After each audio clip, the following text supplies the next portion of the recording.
بسم اللہ الرحمن الرحیم۔ وہاب صاحب اپنے بیٹے ابوذر کو لینے کے لیے میدان میں پہنچے تو دیکھا کہ وہ اپنے کلاس فیلو اور دوست توصیف سے گپ شپ میں مصروف ہے۔ ارے ابوذر، تم کل اسکول کیوں نہیں آئے؟ توصیف نے باتوں باتوں میں پوچھ لیا۔ وہ دراصل ابوذر سے کوئی جواب نہ بن پا رہا تھا۔ ہاں، وہ بات یہ ہے کہ کل مجھے سر درد تھا اور معمولی بخار بھی، جس کی وجہ سے میں اسکول حاضر نہ ہو سکا۔ آج کچھ صحت بہتر ہے؟ ابوذر نے جھوٹ بول دیا۔ وہاب صاحب کو دکھ ہوا۔ وہ افسوس کرنے لگے کہ ان کا بیٹا جھوٹ بولتا ہے۔ ابوذر اور توصیف باتوں میں مشغول تھے۔ انہیں یہ خبر نہ تھی کہ وہاب صاحب ان دونوں کی گفتگو سن رہے ہیں۔ ابوذر، تمہارے ابو آئے ہیں۔ توصیف نے وہاب صاحب کو دیکھ لیا تھا۔ ابوذر کو سامنے پا کر بکلا گیا۔ چلو بیٹا، شام ہو گئی ہے، گھر چلو۔ وہاب صاحب بظاہر مسکرا کر بولے، لیکن اندر ہی اندر وہ افسوس کرنے لگے تھے اور بہت دکھی بھی تھے۔ جی ابو، یہ کہہ کر ابوذر ان کے ساتھ چل دیا۔ تم نے توصیف سے جھوٹ کیوں کہا کہ تمہیں بخار تھا، جبکہ تم نے تو ایسے ہی چھٹی کر لی تھی؟ رستے میں وہاب صاحب نے اس سے پوچھا۔ وہ ابو، چھوٹے موٹے جھوٹ تو آج کل کے زمانے میں چلتے ہیں، ابوذر نے کہا، لیکن تمہیں ایسا نہیں کرنا چاہیے تھا۔ جھوٹ بولنا برے بچوں کا کام ہے۔ آپ تو اچھے بچے ہو نا؟ ابو نے مسکرا کر کہا تو وہ بولا، جی ابو، میں آئندہ کبھی جھوٹ نہیں بولوں گا۔ بہت خوب، ابو نے اس کے بالوں میں ہاتھ پھیرتے ہوئے پیار سے کہا۔ ٹھک ٹھک ٹھک، دروازے پر کسی نے دستک دی۔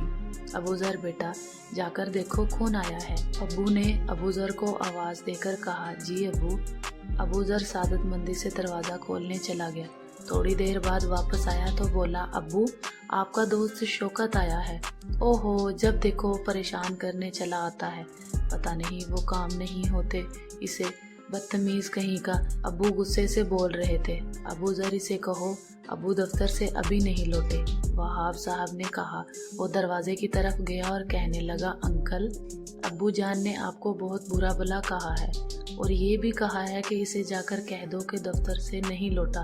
معلوم نہیں انہوں نے جھوٹ کیوں بولا، ویسے وہ مجھے جھوٹ سے بچنے کا کہتے ہیں۔ ابوذر نے اداس نگاہوں سے دیکھتے ہوئے کہا۔ شوکت کو جھٹکا لگا، حیران ہو کر چلا گیا۔ کیا وہاب مجھے برا بھلا کہتا ہے اور جھوٹ بھی بولتا ہے؟ مجھے اس سے یہ امید ہرگز نہیں تھی۔ شوکت چلا گیا اور ابوذر بھی اپنے دماغ میں کئی سوال لیے گھر میں آ گیا۔ شام کا کھانا کھانے کے بعد وہاب صاحب کے موبائل پر گھنٹی بجی۔ انہوں نے اسکرین پر دیکھا تو شوکت لکھا تھا۔ انہوں نے کال ریسیو نہ کی، مگر گھنٹی مسلسل بج رہی تھی۔ آخر تنگ آ کر انہوں نے کال ریسیو کی اور فون کان سے لگا کر ہیلو کہا۔ دوسری جانب شوکت کی افسوس اور دکھ بھری آواز آئی۔ وہاب، تم سے یہ امید نہیں تھی، تم نے مجھے برا بھلا کہا، تمہارے بیٹے نے مجھے سب بتا دیا۔ دراصل بات تو یہ ہے کہ تم دوستی کے لائق نہیں ہو، تم ایک نمبر کے جھوٹے انسان ہو۔ آج کے بعد تیری میری دوستی ختم۔ اتنا کہہ کر شوکت نے فون بند کر دیا۔ وہاب صاحب کو ابوذر پر غصہ آیا۔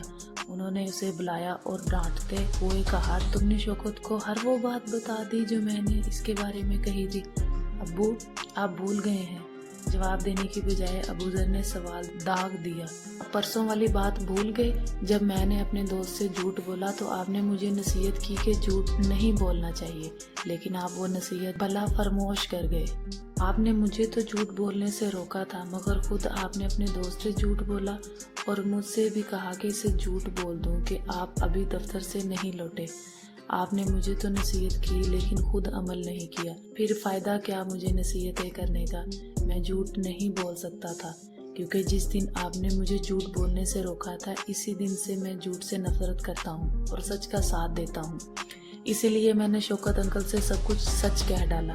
ابوذر نے اس قدر معصومیت سے کہا کہ وہاب صاحب کو ان پر بے ساختہ پیار آ گیا۔ بیٹے، تم سچ کہتے ہو، میں جھوٹ بولتا ہوں، اب میں بھی تمہاری طرح اچھا بچہ اور سچ بولنے والا بچہ بن گیا ہوں۔ کیا ابو، آپ بچے؟ ابوذر نے حیرانگی کے عالم میں پوچھا۔ ارے نہیں، سچ بولنے والا آدمی بن گیا ہوں۔ وہاب صاحب کو اپنی بات پر ہنسی آ گئی تھی۔